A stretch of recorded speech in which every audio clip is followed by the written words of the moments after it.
Hey guys, this is Alessio Summerfield, the host of Metal Gear Mondays, and you are listening to a backlog episode of Metal Gear Monday. So if you guys hear any mention of Geek Time, the Geek Time network is since defunct, and now Metal Gear Mondays is a part of the original lineup of podcast shows from Forever and Astronaut. If you guys want to take advantage of our Patreon to get really cool exclusive content and speak with other fans, as well as talk directly to the hosts and the guests, you can go to patreon.com/foreveranastronaut. $5 a month on Patreon will get you access to all of our original shows, including Dev Diary Season 1 and future shows. So if you want to support the studio and support content like what you're listening to, please be sure to go to patreon.com/foreveranastronaut or foreveranastronaut.com to check out the rest of our lineup of shows, as well as short films, blog posts, and other goodies. If you want to write into the show, the new write-in information is contact@foreveranastronaut.com, or you can utilize the facebook.com/Metal Gear Mondays. Thank you guys so much, and enjoy the episode.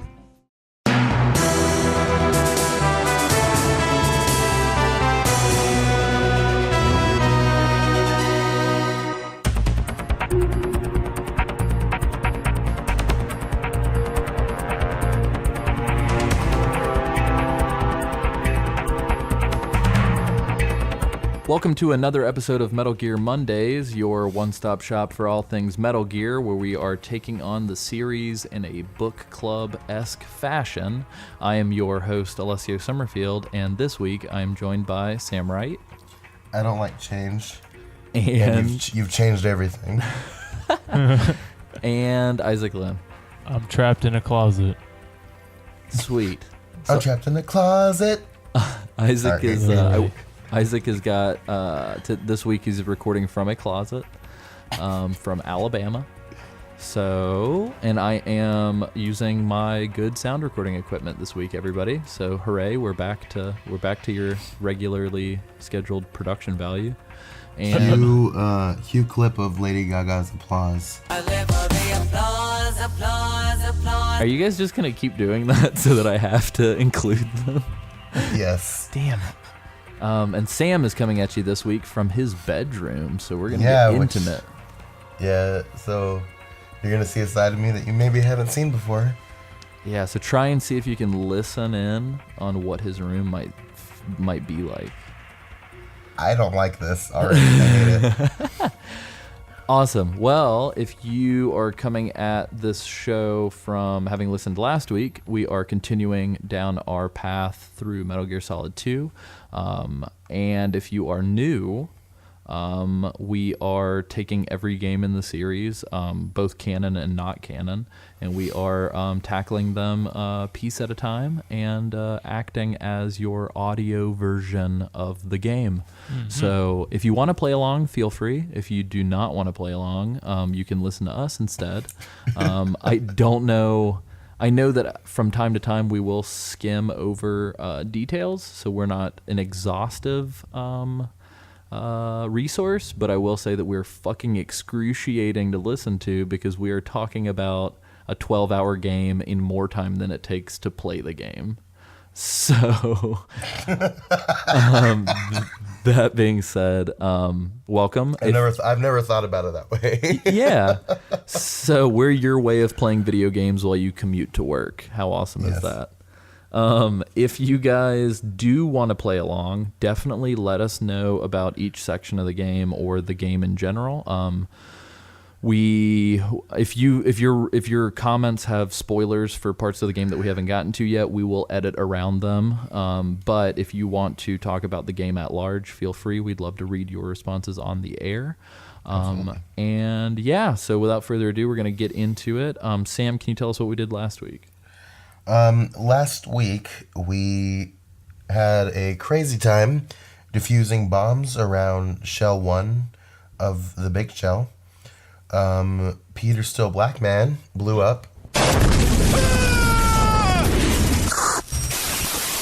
Yeah, it was bad. He blew up, so we don't have his African-American brand of wisdom anymore. We took on Fortune and realized that she can't die. I thought you could give me peace. We accidentally killed Vamp, and he's not dead. I died once already. And then we killed Fat Man. Laugh and grow fat. And now we're off to our next adventure. Yeah, and this week we're going to learn another ability that Vamp has that is going to blow your fucking mind. Isaac, do you want to tell us a little bit about what we're going to cover this week?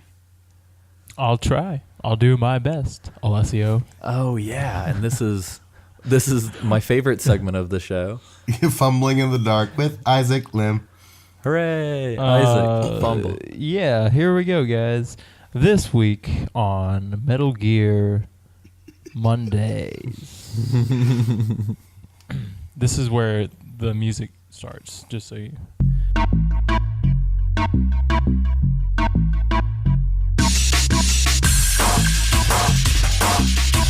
And I lost my train of thought. Here we go. Thank you for cueing. All right. Perfect. And scene. Next week. No, I will get this right. I promise. This week we're gonna talk about going and I'm fumbling again. Isaac and his trademark Would you like fumbling. to phone a friend? Give me 2 seconds, all right, Sam? Just 2 little seconds. Well, I'm so sorry.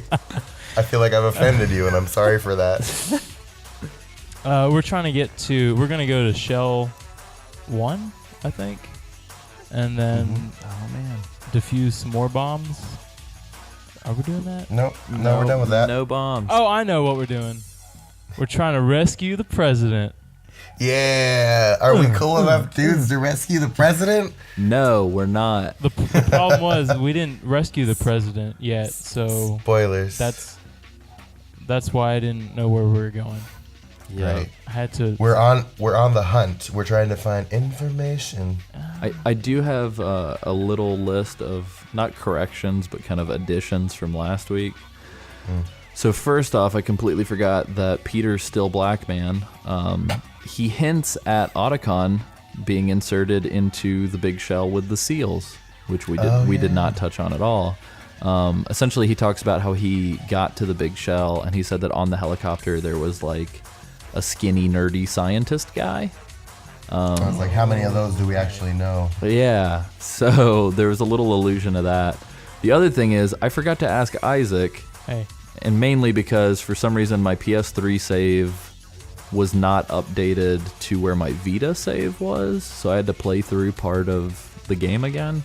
But Isaac, hey. did you fall victim to any of the false floors on the connecting bridges? Oh my god. We're talking about getting into Shell. No, not like, I mean, that's a big one. But before that, if you go from the sediment pool to the parcel room on the bottom, there's a bunch of false floors. Oh, really? Yeah, did you find those? I don't think I ever went through there. Okay, cool. I don't Because I think was I running have to. through it today and I was like, oh shit. I forgot this was here. I wonder if Isaac fell. That's your first reaction. That was my first I wonder if Isaac died here. and then the one correction I wanted to give is I had to refight Fat Man for some reason. I was too lazy to boot up the Vita and save it and not do it again. So I just did it anyway. Which, when you think about it, it took more effort to replay the part than it did to do that. So. Yeah, but I was doing my due diligence for the listeners. So Right. No, absolutely. So It's all for the listeners. It's all for the listener. You keep telling yourself that, bro. But anyway, so tranking Fat Man literally does not do anything different. So the one thing is, like, if you trank Fat Man instead of killing him, he has the little like dizzy thing above his head. But he still drops Still Black Man's dog tags.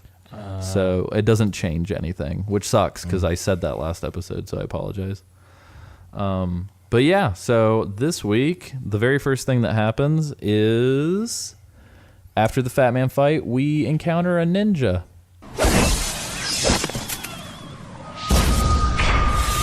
You passed with flying colors. Who could it be? The cyborg ninja. It sounds like this. But yeah, so we encounter the ninja. It's very reminiscent of Metal Gear Solid 1's encounter with the ninja, because the ninja drops a lot of lines like, I'm like you and I have no name, and a bunch of other shit. Also, we hear these weird words. We hear lale lule lo again. Oh, yeah. And this is the first time in the series that this has been mentioned, right? It's the first time since the tanker, because actually the whatever rank the guy was that was giving the speech. Scott Dolph. Yeah. He says lale lule lo as well. Lale lule lo. Isaac, what are your thoughts on lale lule lo? Do you have thoughts? What is it? What could it be? I mean, is this a trick question? Am I supposed to know by now? No, you're not supposed to know, but I'm Okay. curious as to what your thoughts are on what the hell that could even be. A secret, Okay. right? Yeah, sure. I don't know. It's weird to me because for me replaying this, I completely forgot. Like, I don't know. I tried to put my shoes as much as I could into the, try and put my mindset into somebody who is playing this for the first time again. And I definitely like immediately was like, what the fuck is this thing that they keep saying? Yeah, it kind of caught me off guard, actually. Yeah, and it's really weird too because they say it really fast and then they like no one acknowledges it. Like no one is like, "What do you mean?" Yeah. Just a messenger from the Lali Lulelo. Because that's something that they kind of explain like in other games. Mm-hmm. The term lali lule lo and why that's so significant. Yeah, and like why no one acknowledges it. Yeah.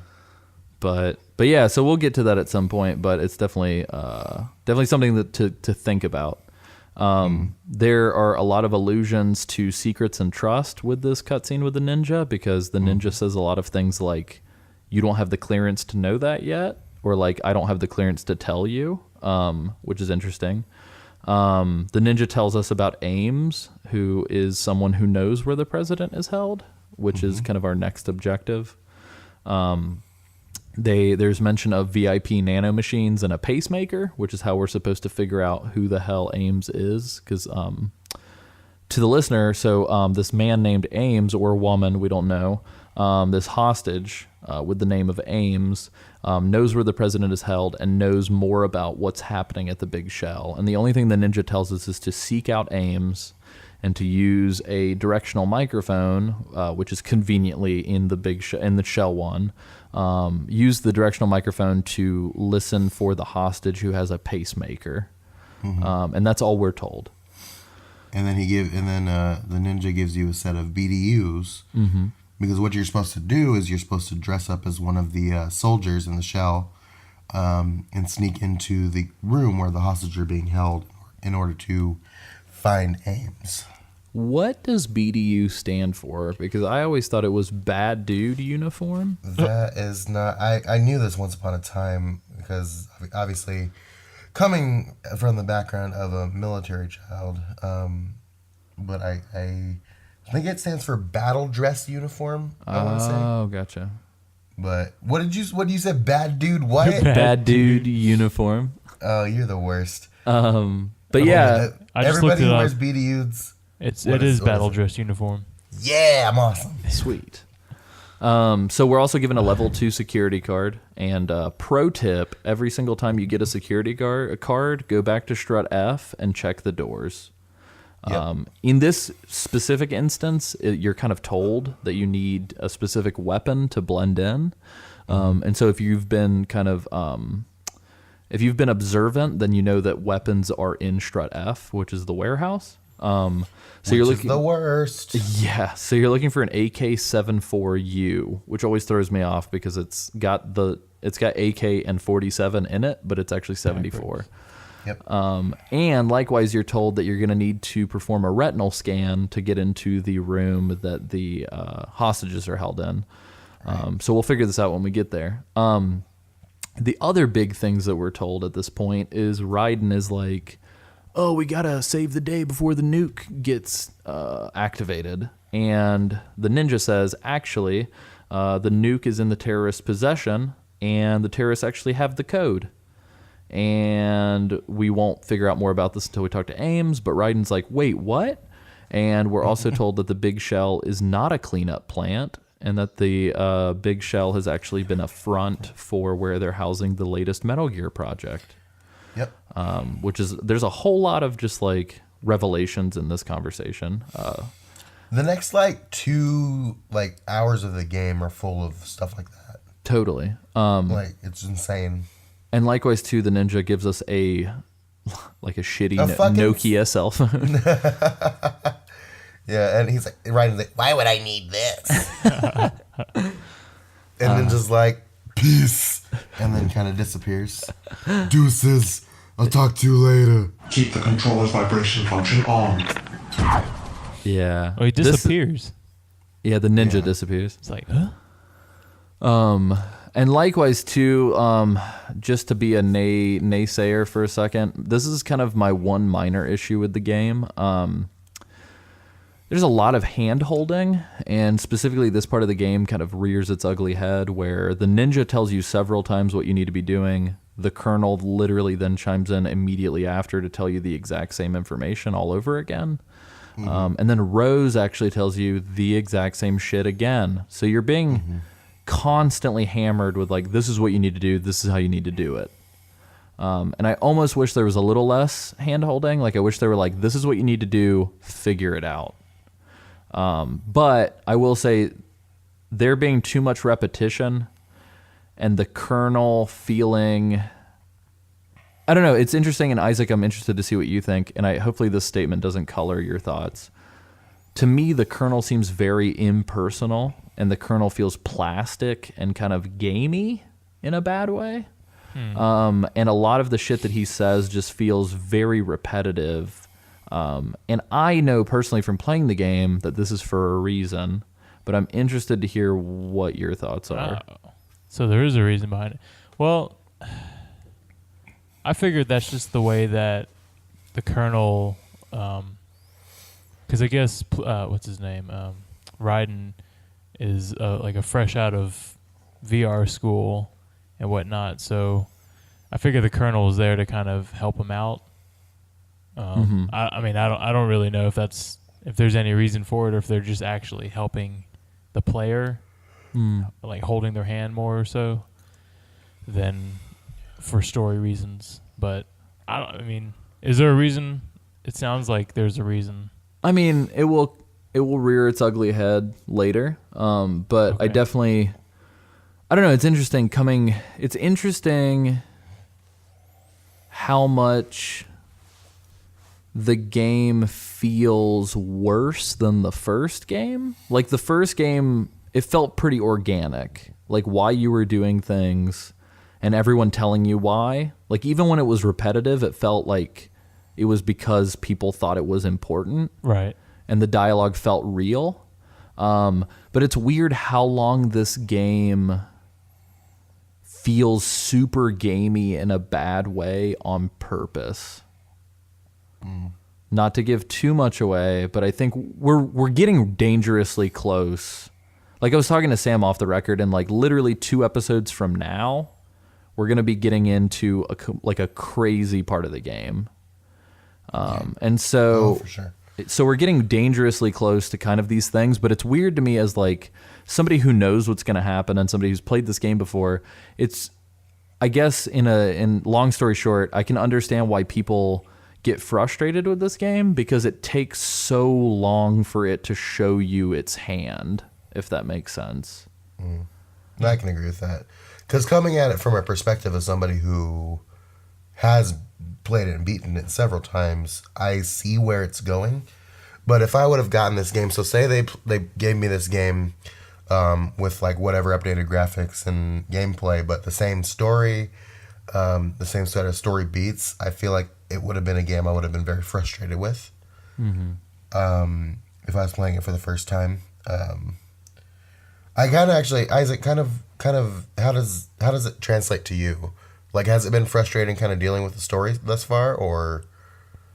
I don't think. I mean, for me, I think I play different. Well, I guess everybody plays differently from everybody, but I don't necessarily mind a little bit of hand holding. It kind of, I don't know. For me, it helps me because I don't see all the subtleties and the real little things that players are supposed to pick up on, and so I don't really mind a lot of hand holding if it helps me get along with the game and it doesn't Because for me, if there's like no hand holding, which is fine, I like that a lot. But then I get stuck, and then I get frustrated, and then I just don't want to play the game anymore. Sometimes there's like a fine line, and there's like a balance that there needs to be. And I feel like Metal Gear Solid 1 was on one end, and then 2 was like on a completely the opposite end, right? So it's just, I don't know. I guess they didn't hit the balance yet.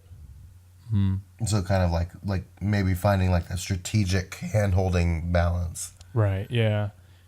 And I mean, it sounds like they are going somewhere with it, which is what y'all are implying, but I don't know. I don't know what that's supposed to mean.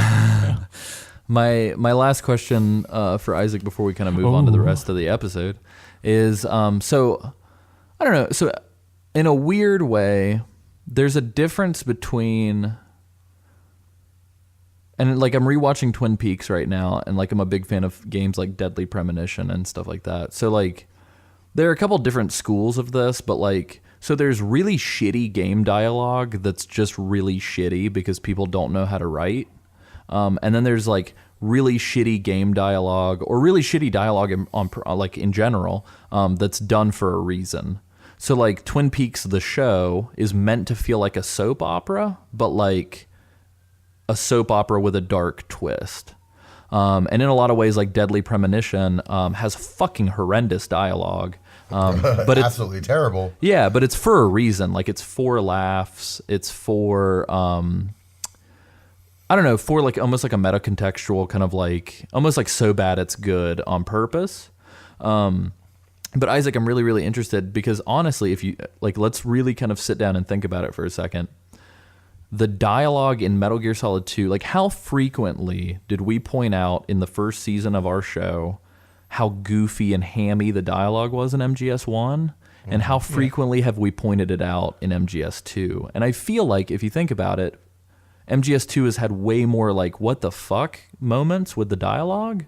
And people don't, like, the characters in the game are not like pointing out how ridiculous the dialogue is. So I was curious from your perspective, since you played 1 and now you're playing 2 almost immediately, does 2 feel poorly written in comparison to 1, or does it feel the same? I guess it's hard to say because I feel like 1 had a lot of dialogue in it. Like the cutscenes were super long, and 2 has some pretty long ones too. But I don't know. It's hard to. I don't really pick up on like nuances and differences. I definitely feel there is a difference between 1 and 2 writing style wise, and I don't know if that's maybe because Kojima got like a bigger team or something and kind of passed off his duties to other people. I don't know. I think that the writing isn't up to par as 1 was, but it's still it gets the job done, I guess you could say.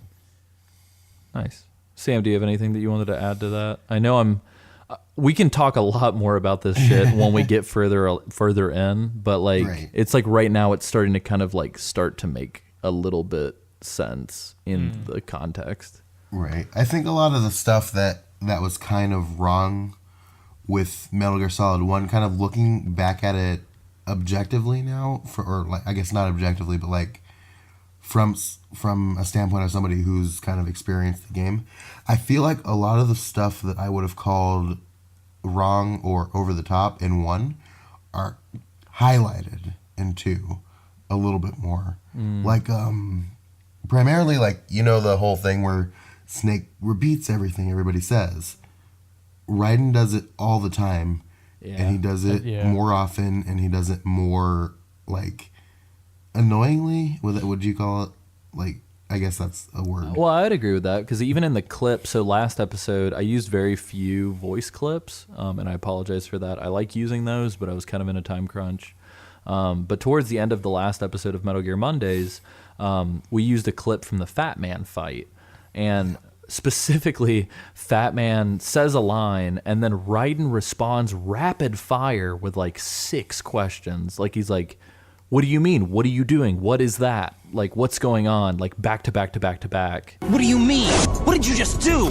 What is this? Answer me. What the hell is this? Huh? And I think that kind of it showcases the point that you're trying to make, Sam, is that like Raiden is doing what we called Snake Out for doing, but like way more. Yeah. Well, going back to like what you said, what you have been saying, Alessio, about how Kojima took the things that the complaints that people had with 1, and he like flipped it on its side and to screw with the audience and get a reaction from them. Mm-hmm. Could you say that? I mean, that's what he's doing here. Yeah, I would say. So again, all will make sense kind of the further that we go, but like, it almost feels aggressive. Like that's to me as a player and as somebody who's like looking at it as a game, it feels like the development of MGS2 is almost intentionally so that certain decisions feel like actively aggressive. So it feels like the developer is like actively saying like, "We've heard your complaints, fuck you." And like, it's interesting because like, I don't know, there's a lot going on here. And I know for a lot of people that are listening to this, it probably sounds like we're just kind of like smelling our own farts and like talking about it. But like, I will say this, I've literally had a good friendship with somebody completely fall out because of discussion of this game. Because honestly, we're going to get to a point where we're going to talk about this game in such like a meta contextual level that like, for people who kind of come into games and like to kind of role play or like to like take a game at like face value, we're going to talk at like a level of abstraction that you may or may not be familiar discussing later on. So this game is going to get crazy. And I don't know. I think as far as this episode is concerned, this is probably about as far into it as I really want to get because I don't want to spoil it for anybody. But I'm just going to go ahead and push us further along if that's cool with you guys. Push it. Right, good. Sweet. Push it real good.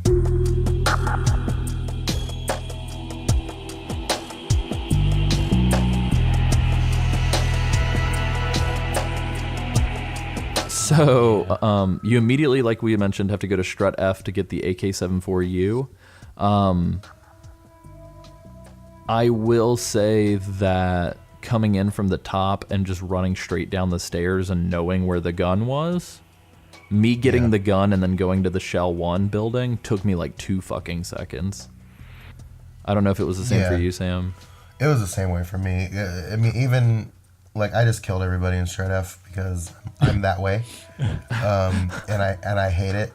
But it was like, let me find the gun and then go to the shell, and it just kind of happened rapidly like that. Did you have a hard time with it, Isaac? No. I mean, it took me a lot longer than 2 seconds, guys. But it wasn't terrible. I just kind of, well, I will say that getting around all the patrol guards was a little tricky. I remember tipping them off and then having to run away a lot, or them finding me and then running away and then hiding and then just waiting. I remember doing that a lot, and I don't know if that's just me not being sneaky enough or what, but later on I had the same sort of issues. Like, actually I think it was before this, like it was on the last episode, hanging out in Strut F, specifically Strut F because of like how many angles you can get spotted at. Dude, I'm not even kidding. I had to hide in like air ducts for like probably a couple minutes at a time just to wait for shit to clear. Yeah. And I will say later on in this episode even, I just said to hell with it and just started massacring people. And I was hoping it would get to a point where like even though there was an alert that I could literally just kill everyone and make the alert go away. But I murdered probably like 20-30 people and they were still coming. Yeah, So like it's difficult. It's like, how many dudes are there on this damn planet? Yeah, like I should have killed everybody at this point. But awesome. So essentially, you get the AK-74U. You have your complete outfit at this point, and so you're going to run back through the EF bridge, and you're going to hang a left to get into the Shell 1 building proper. Isaac, you made allusion to this. This bridge, not only are there claymores if you haven't cleared them out in that little hub area, but whenever you're crossing the bridge to get to the Shell 1 building, every fucking floorboard falls out from beneath you. Did anybody have any issues with that? I remembered it the minute I stepped out on the bridge and just trucked straight to the end of the bridge. Did you guys have any issues? Trucking it. I mean, that's what I did, obviously, but I don't recall ever having problems with it when I was, like, first playing it for some reason. Like, it seemed like a very strange sound when you hear that when you step on it. So it's kind of like I want to not be on this space right now, so I'm just going to run. And it turns out that was the good instinct to have. Yeah, I would agree with that. Isaac, did you have any issues with it? Well, question for you two. How did you guys manage the ciphers? Did you guys... I like to shoot them. Yeah, there's two things. So you can chaff grenade them, or what you can do is if you have the SOCOM or any lethal weapon, you can shoot. If you shoot the camera on top, they explode in one hit. Oh. But if you shoot the little bottom part, you have to shoot them twice to blow them up. Okay. So I was just chaffing them up.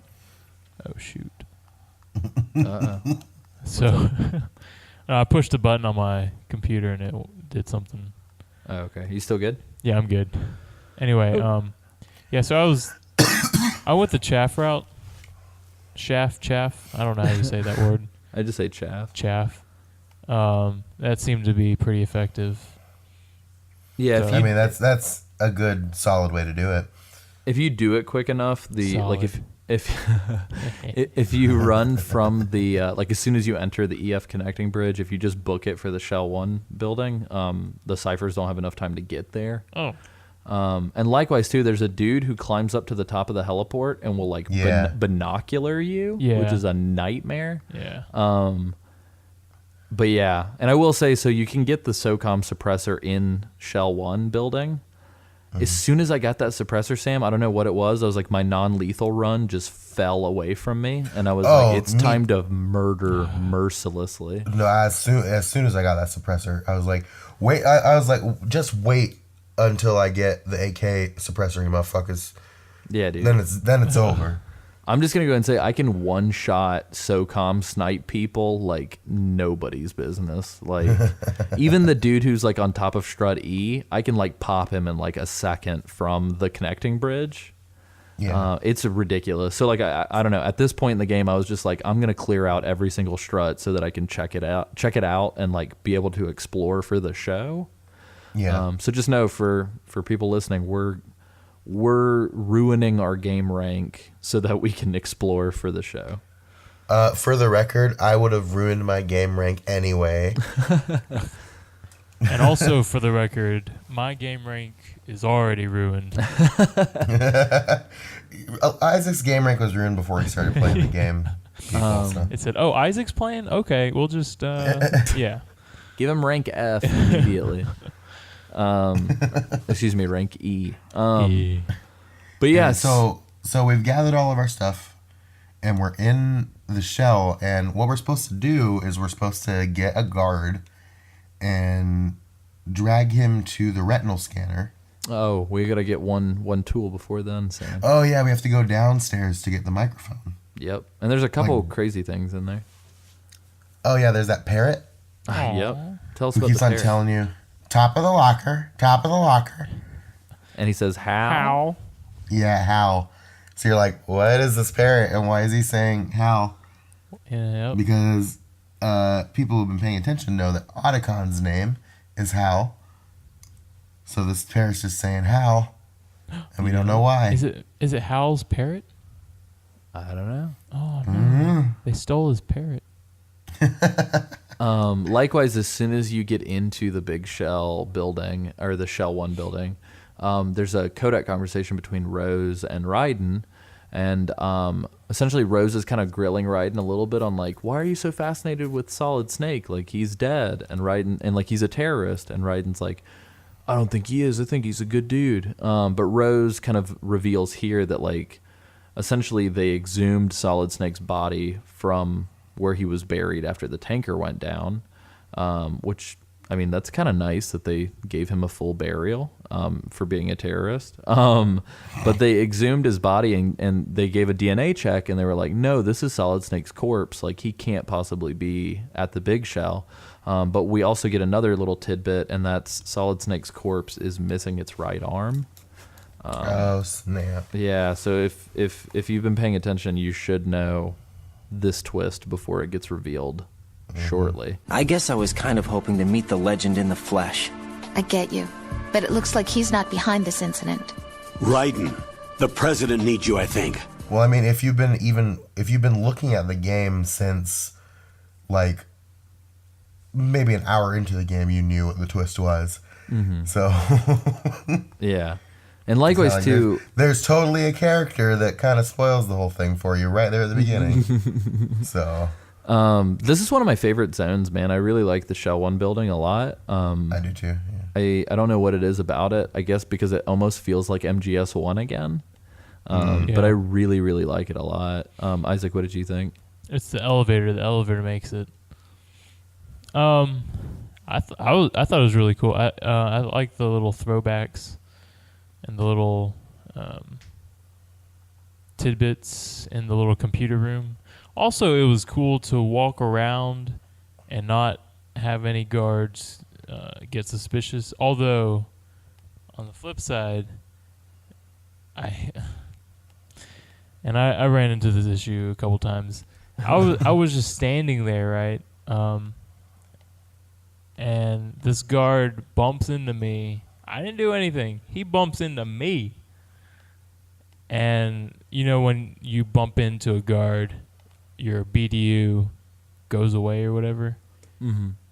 And so that kind of I forgot about that. Yeah, so that kind of frustrated me because I was literally just standing there. I don't know what I was doing. And a guard just bumps into me. And then like the guys in the bottom level in that computer room, like for some reason, like one of them just like rockets out and like is like doing like the yawning jazzercise walking around the whole place. You're just like, what the hell? Yeah, he like yawns, and then shortly after he yawns, he's like, "Nah, gotta go," and just like runs. It's weird. In a weird way, the game becomes kind of like a bullet hell in this building because it's like don't touch anybody, and like that kind of becomes the objective. It's like the most dangerous game of No Wake Daddy. Yeah, it's crazy. Well, and that being said too, like I want to get walked into so hard that my clothes disappear. Oh. Yeah, for real. Like who does that happen to? Like.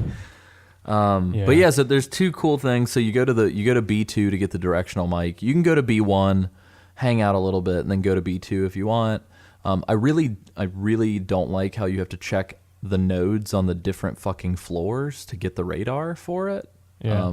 You would think that one would give you the whole building, which it has done. Even Strut E, you check the terminal at the bottom and you get the heliport.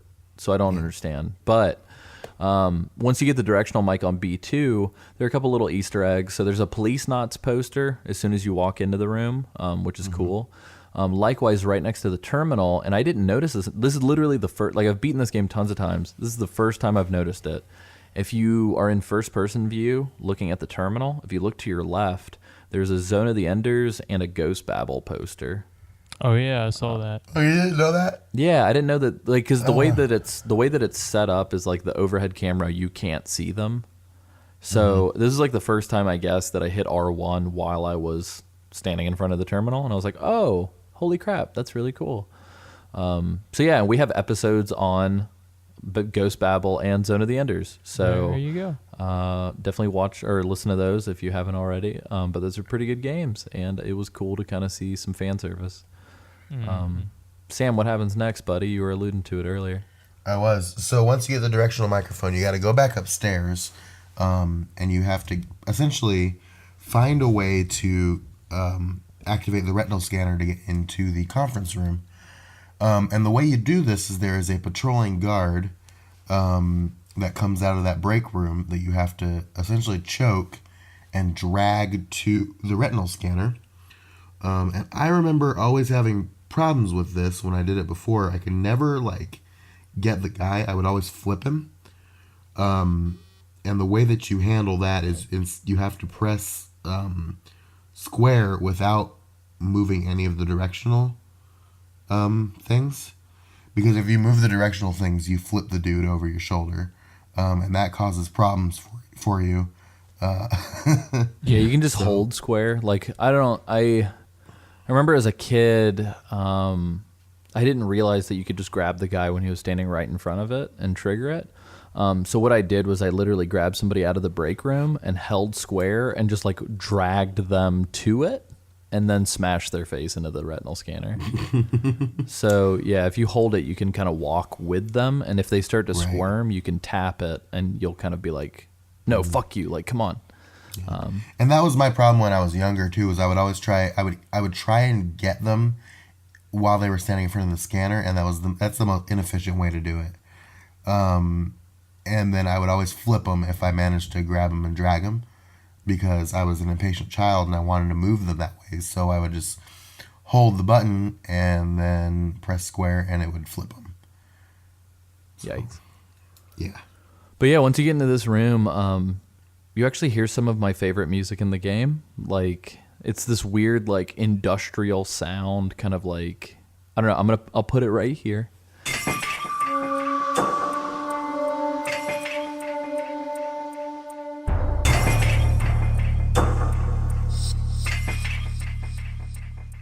But no, I really like this music, and we are kind of introduced to this room where they're holding all of these hostages.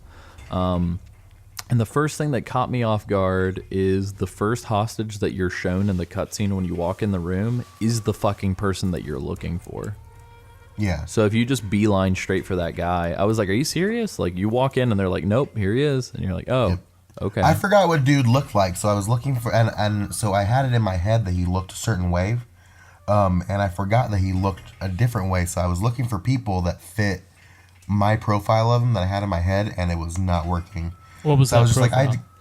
I wanted to know. It was because I remember Ames being, because we're gonna find out here in a second. It's a dude, and his name is Richard Ames, and I just kind of pictured him as having a bald head or kind of like Hulk Hogan hair. If that makes any sense. He kind of does. He kind of does, but it's more of a full head of hair than it is bald.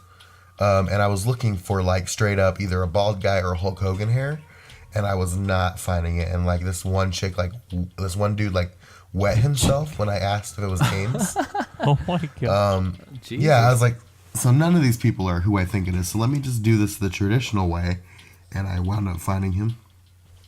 Nice. Isaac, did you have a hard time? I actually got really lucky because I went and I went around looking for all the little goodies that I could pick up. And there was a group of, what was it? There's something like a ammo or whatever I picked up, and I was like, okay, I'll start around this area. And it was the first guy that I had mic'd. I was like, oh shoot. I had to make sure because I was like, I don't know what an irregular heartbeat would sound like. And so I ran around and checked a couple other ones, but I was like, nope, the first guy. Yeah, it's got a little ding. It's like a sonar. It sounds like sonar. Yeah, I don't know if that's what pacemakers actually sound like, but that's really weird. Yeah. So say Hideo Kojima, so it will be. That's true. But yeah, so we talk to this guy. It triggers a cutscene. We hear Lale Lulelo again. Yeah. Essentially, Ames. I'm pretty sure Ames asks if you were sent by the Lale Lulelo. And immediately, I'm like, in my mind, I'm like, if I'm playing this for the first time, were we sent by them? Who the fuck are they? Why doesn't Raiden even acknowledge that the phrase was said again? Ames apparently does not know about any killed hostages. When Raiden mentions they've already killed a hostage, Ames is like, what are you talking about?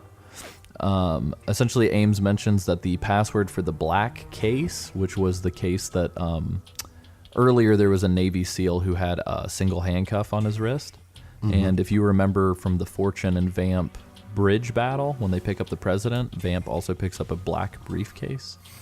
Ames tells us that this briefcase is, the password is essentially the president's biometric like vital signs. And that the black case is not only the launch code for the nuke, but it's also the launch code to activate Metal Gear. And that literally everything was planned for this to be a Metal Gear test site. Not only was the building of the big shell planned, but he specifically mentions that the sinking of the tanker and the oil spill, and that all of it was planned for this reason. And then we finally get to see Snake for the first time, aka King.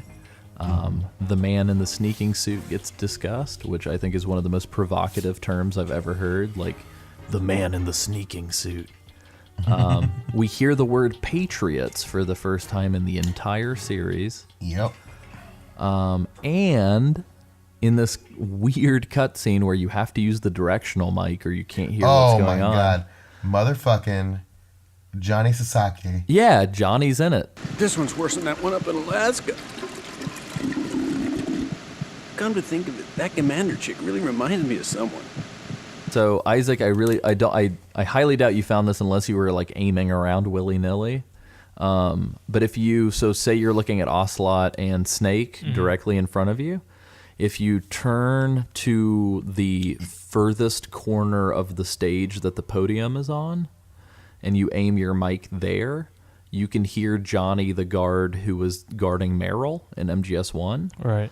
You can hear him struggling with diarrhea. Oh my god! Again. Yep. Dang it! And it's really funny because I think he's talking about Olga, isn't it? And how like violent she is and like domineering. And he goes, she's like her, referencing Meryl from the first game. Oh no. It's really funny. Hilarious. And this is not the first time that Johnny's in this game, so we'll encounter him again later, but it's also with a directional mic. Dang. I'll have to keep my eye out for him. Yeah, it's pretty good. We may have to tell you. Oh yeah. Because it's kind of like, if you're not thinking about it, it's not something that you would do. Yeah, and likewise too, if you can find both Johnny's situations, you actually get a trophy. Oh man. In the Legacy Collection, yeah. But yeah, so essentially we also find out that the president has to log in by his own free will because of the way that it scans his vital signs. So if he's been drugged or if he's being like held at gunpoint, he can't turn on the system, which is pretty interesting. But then we almost immediately find out that the president has actually logged in already. And we find out from Ocelot and Snake that the president has actually already activated the nuke and Metal Gear.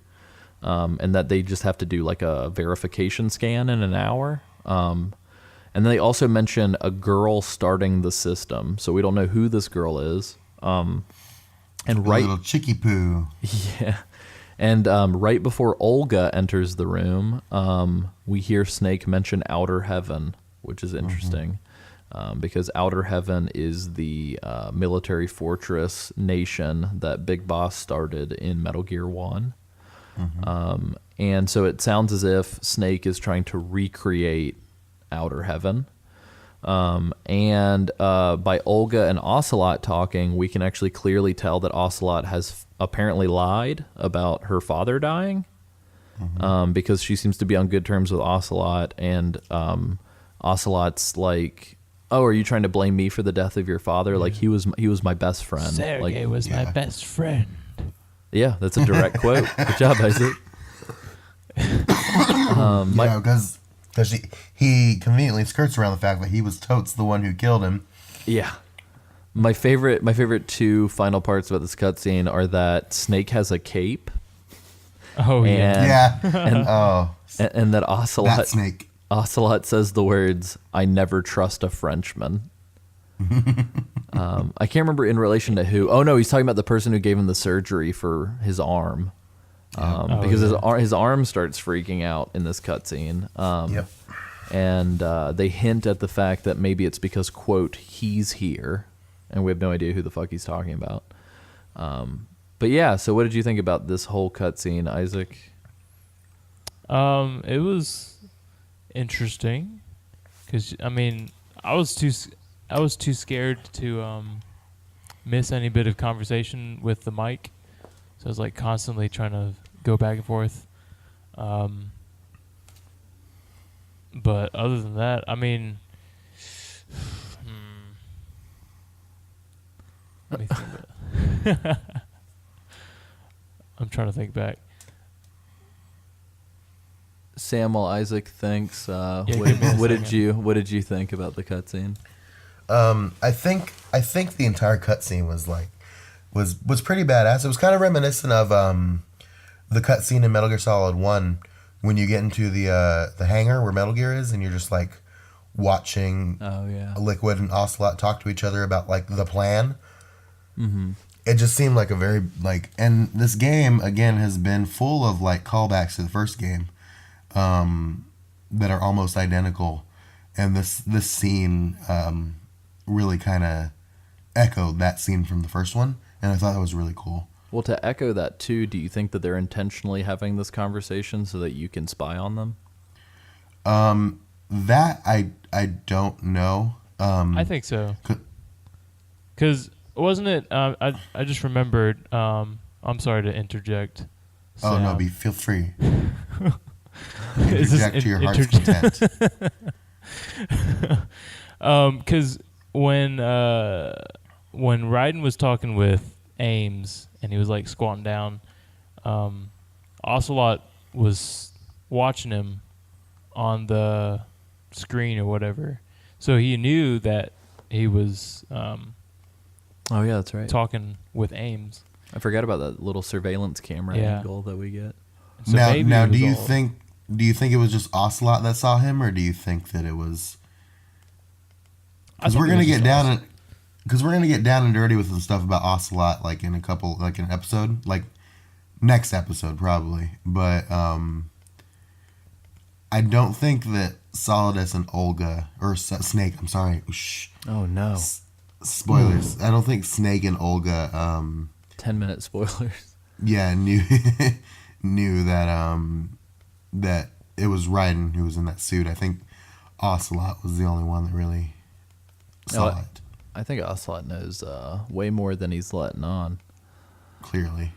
But yeah, so essentially Ames kind of beckons you to talk back to him, and you guys are talking via codec so that nobody hears you.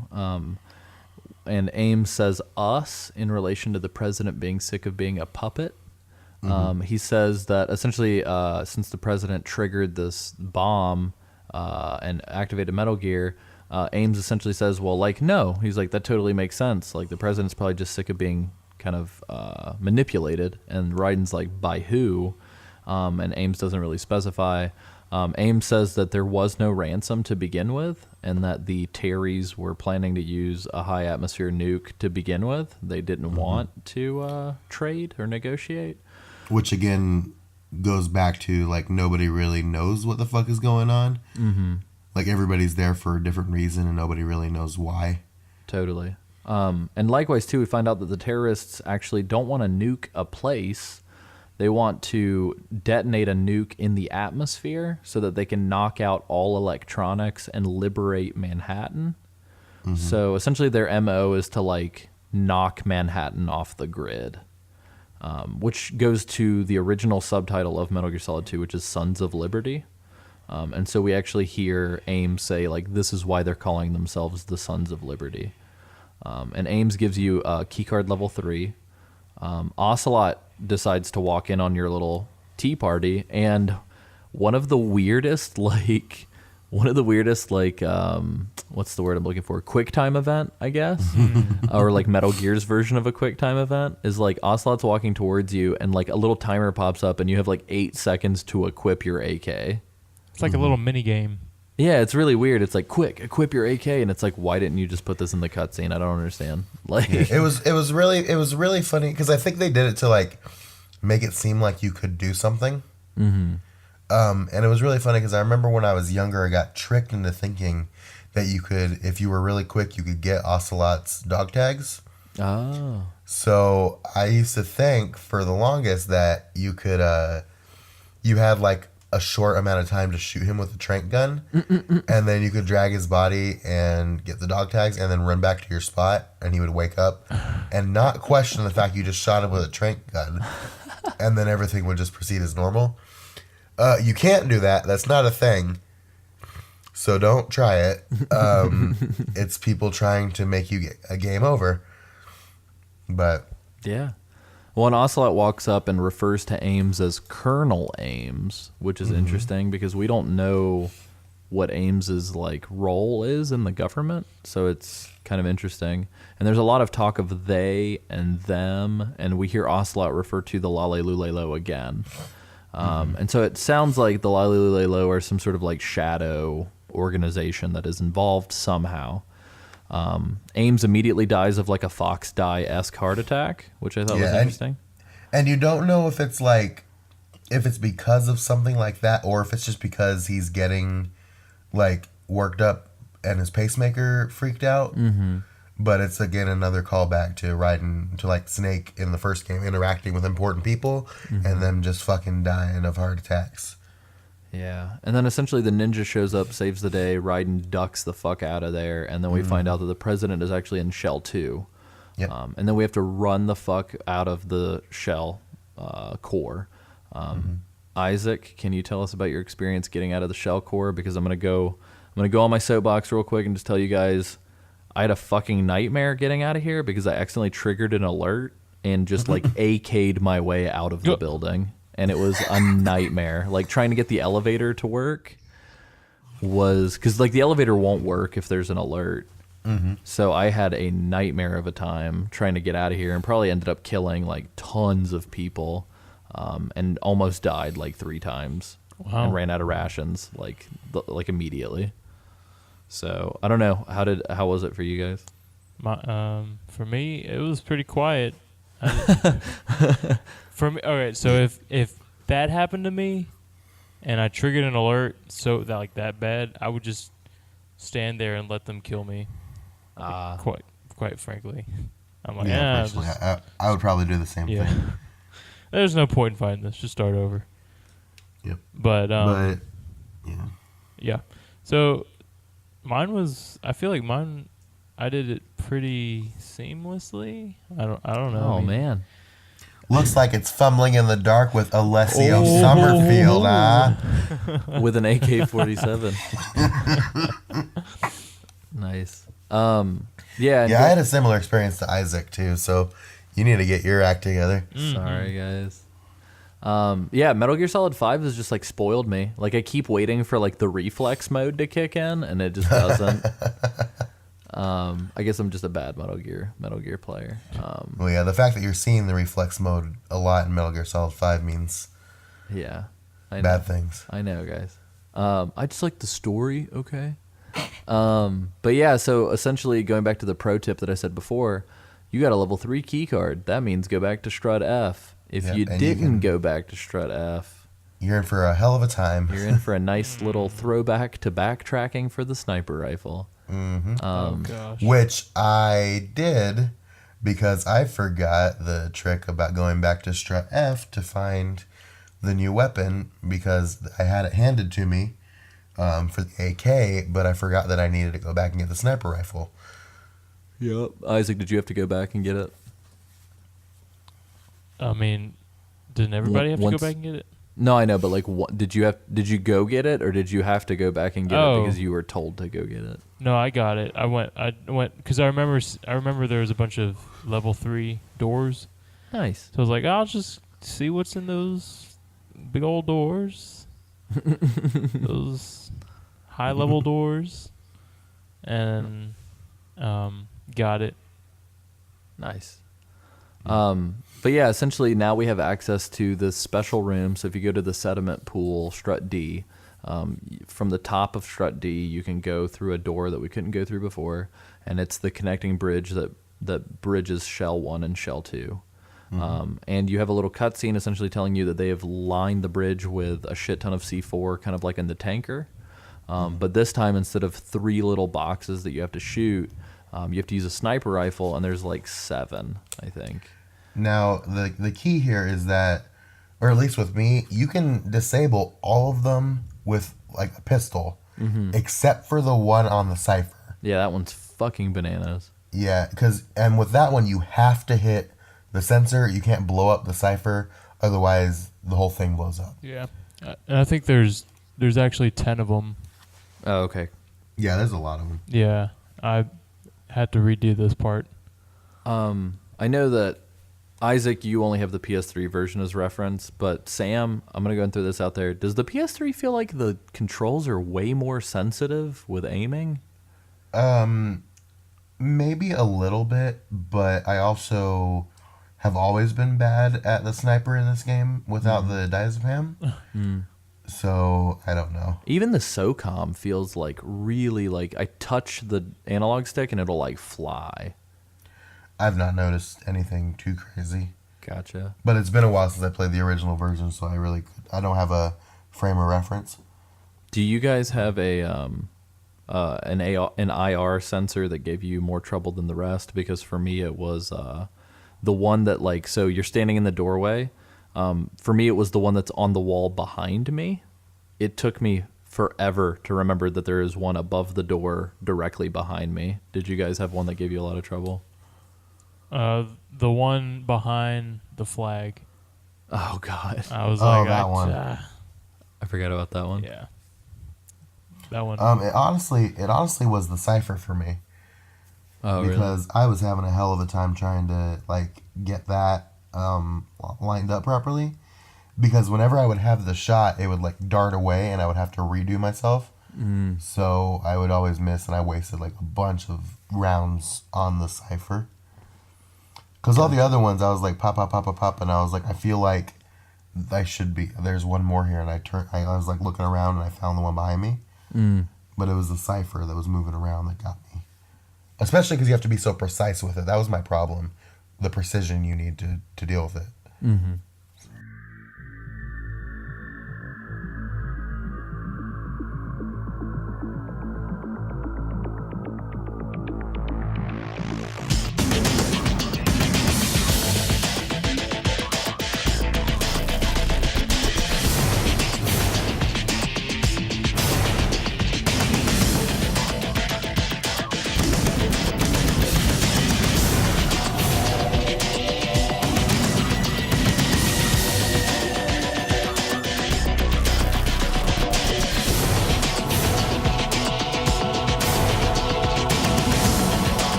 So yeah, once you knock out all of these, you get a call from Pliskin, and Pliskin essentially tells you that he has a chopper working and that he sabotaged the other chopper, and he asks if the Harrier's on the heliport, and Raiden says no, and he goes, okay, cool, so I'll just park the Kasatka, which is the helicopter, on the heliport, and we can get these hostages out of here.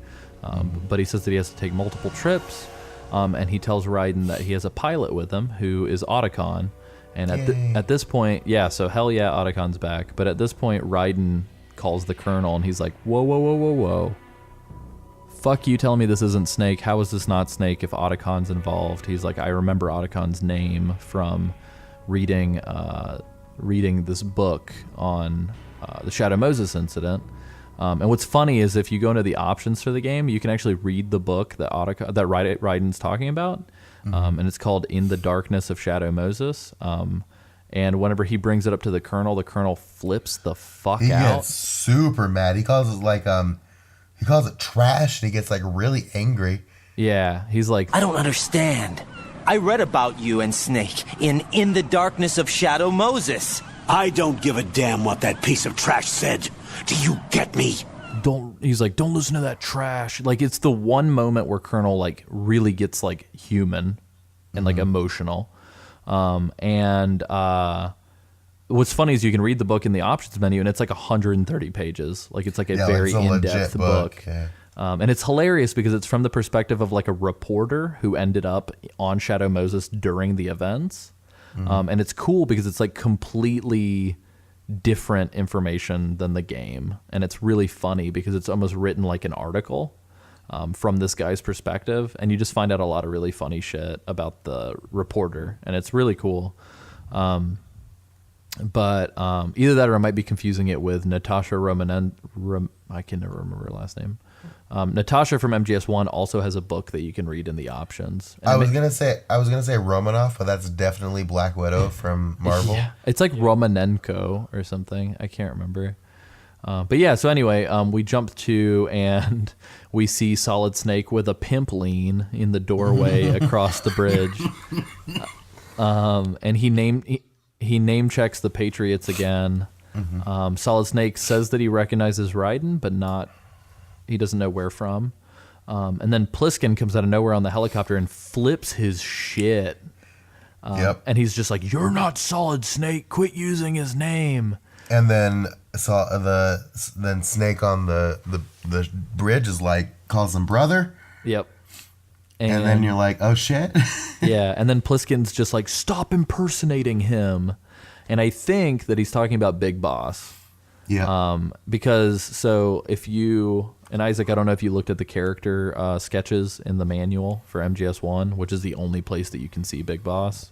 Yeah. From MGS1. But so I'm going to go ahead and say this. So Solid Snake on the bridge reveals himself to be Solid Disc Snake. The boss to surpass Big Boss himself. Yeah, and Solid Disc Snake's entire physical appearance is like spot on Big Boss. And if you remember, this is the guy who Otacon was on the phone with at the end of MGS1. You mean Ocelot? What? Because you totes said Otacon. Oh, my bad. This is who Ocelot's on the phone with at the end of MGS1. President George Sears is actually Solid as Snake. Yep, so he's another Big Boss clone. And this guy has a Hulk suit. Sam, can you tell us about the Hulk suit? Well, so he's calling it the Hulk suit because I told him this a couple days ago off the record that my note about this suit is Solidus's fucking Hulk suit, and that's it. So essentially what happens is that like Solidus triggers or something triggers one of the bombs on the bridge to blow up, so there's a bunch of fire everywhere. And then Solidus like slides across the bridge and loses his cape. Yep. And he's wearing this like it's kind of like a skeleton suit. And then he literally hulks up and the suit gets like super beefy. And then a bunch of like crazy stuff happens and he does like a flip off of the bridge, or he falls off the bridge and he lands on the fucking Harrier. And I'm like, oh, I guess I found it. Yeah. And Vamp's flying the Harrier Yeah, set. that cracked me up. So now you have to fight a Harrier, and Snake, who we can now say Pliskin is Solid Snake from the first game. Yay. Boom. So we can finally stop pretending that everybody doesn't already know that was Solid Snake. And he throws a stinger and some ammo, a stinger missile launcher and some ammo down. And you are to use this to blow up the Harrier because he needs to get the helicopter pretty much the F out of Dodge. Mm-hmm. And this is pretty much like the Hind fight, the Hind D fight from MGS1. And I will say this is fucking bananas. This plane turns on a dime. Like, not necessarily in the fight, but in the cutscene before the fight. This plane, like if you notice, it like flies away and hangs a quick left. That fucking plane turns sharper than my car does. So like I don't know, like it's a little weird, but yeah. So Isaac, we haven't heard from you in a second. Can you tell us any sort of thoughts that you had on the cutscene, because I know it's a lot of shit going on, and B, tell us a little bit about the fight, like how paint a picture for the viewer. What's this fight like? All right. Here we go. Y'all ready? I'm buckled in. Isaac. All right. First of all, the cutscene, that was crazy. All right. What I thought. All right. So when Pliskin, when you kind of really quick, you kind of sound like Harry Carey there for a second. I love that cutscene was really crazy. Oh man. Anyway. Okay. So when Snake fires the first missile and it blows up the C4 behind Solidus. Yep. And Solidus does a little shuffle. That was kind of I kind of laughed a little bit when his cape kind of like burned up. He like slid and the He cape like roller skated. Yeah. And then Snake shoots him again, and he flips off, and he goes, "Did I get him?" And I was like, "What?" And so Solidus was all like, "You're not my dad." yeah. So I thought there was a little ridiculousness in that little fight cut scene. And then we have to start fighting this jet thing.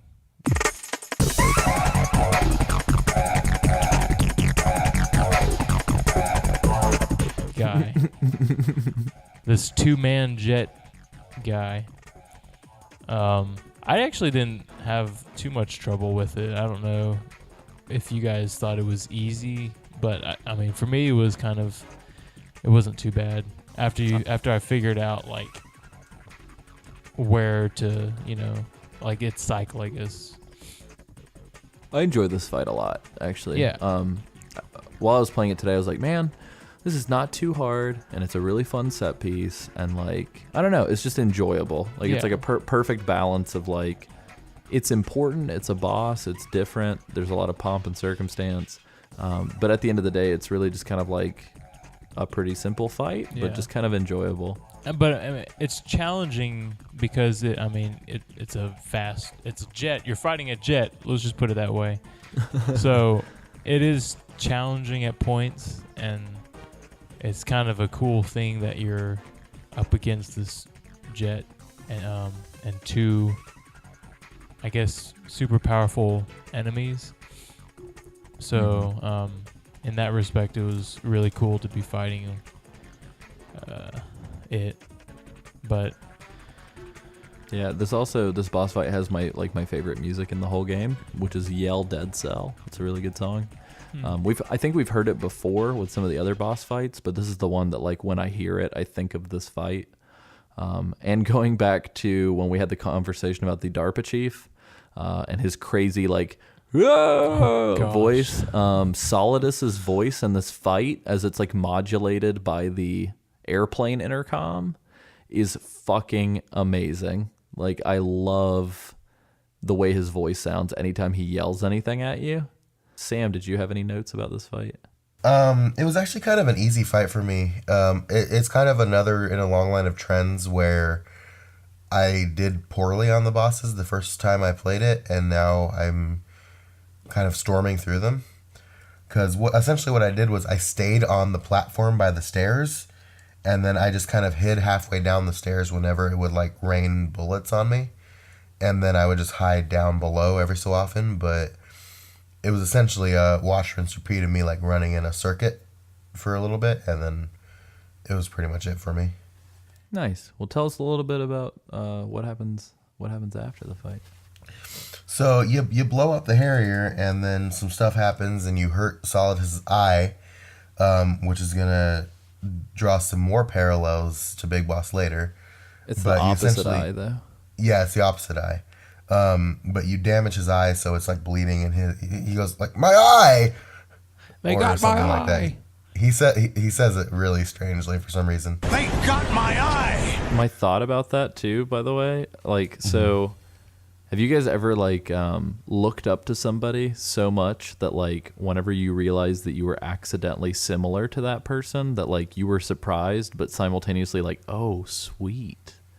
I almost feel like Solidus has that moment where he's like, my eye, and then he thinks for a second and he's like, oh fuck yeah, I'm just like Big Boss. Do you think he had that like little kid moment? Probably. Yeah. He's like, hell yeah. What else happens? So essentially what happens is the Harrier's going down, and Solidus yells at Vamp. He's like, Vamp, go! And Vamp jumps out of the Harrier, and he's just fucking running on water. Oh my gosh. So dude's vampire Jesus, and he's just straight up running on water.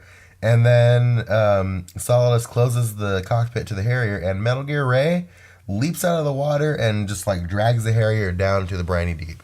So we're a little confused about what's going on. To say the least. But a lot of stuff is happening right now that is very important. And now Raiden is just super confused because the Colonel's mad about Snake, and Snake is like, whatever, and Otacon's over here watching his Japanese animes, and we're just having a hell of a time trying to figure it out because we've just gotten reveal bomb after reveal bomb for the last like 30 minutes, and there's not a lot of time to process it. So I will say the levels of, like, I have a note right here that says Metal Gear Solid 1 levels of disbelief are 2 times as high. Yep. And I will say, too, some really weird shit right after the fight. Raiden goes really fanboy mode on Snake, where he's like, oh my God, Solid Snake, oh my God. And then almost immediately is like, oh my God, Solid Snake, you're a terrorist, and I hate you. And it's like flip of a switch. Like, it's immediate. And then don't they kind of explain what philanthropy was to them and how they were framed?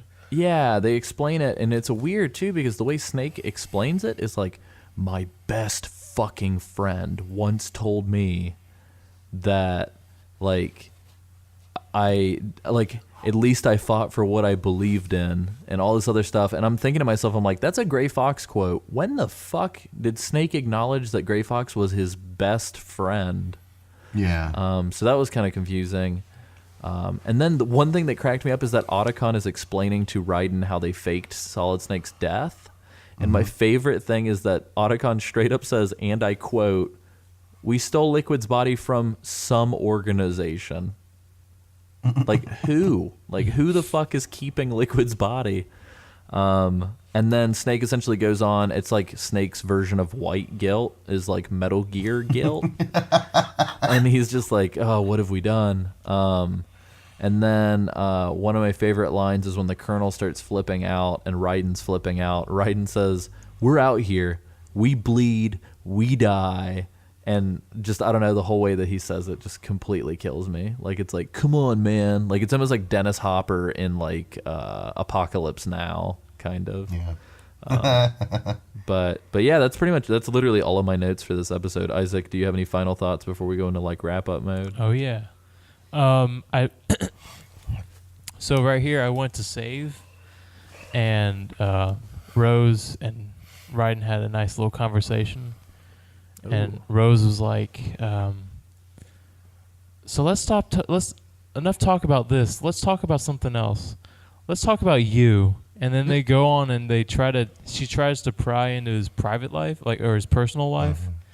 And then they start arguing, and she's like, you never tell me anything. I don't know anything about your personal life. I don't know what you used to do. I don't know what your parents did. I was like, what? Where is this coming from? It was really weird. You are going to be straight up like excited when they get into the I broke into your room conversation. Oh God, yeah, the apartment. Everything about Raiden's life that we hear about is so weird. So I guess it makes sense then. Yeah, again, we'll touch on it. I just thought it was hilarious. Yeah, it's funny too because I don't think they're randomized. Like, I think they happen in the same order every time. But it's interesting, like, when those conversations happen, kind of based on how much you save. Mm-hmm.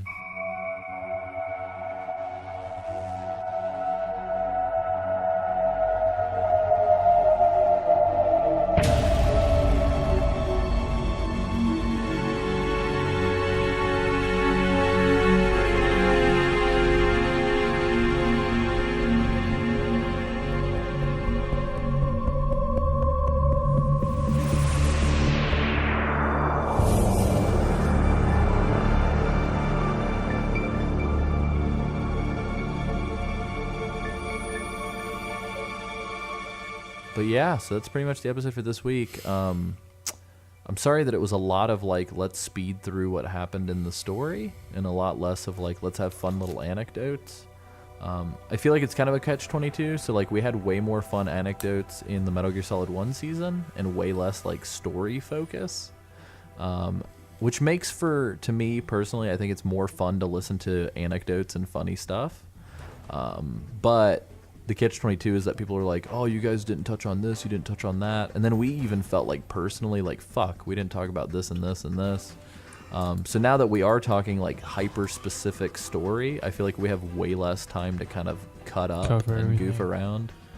I don't know about all that. You don't think so?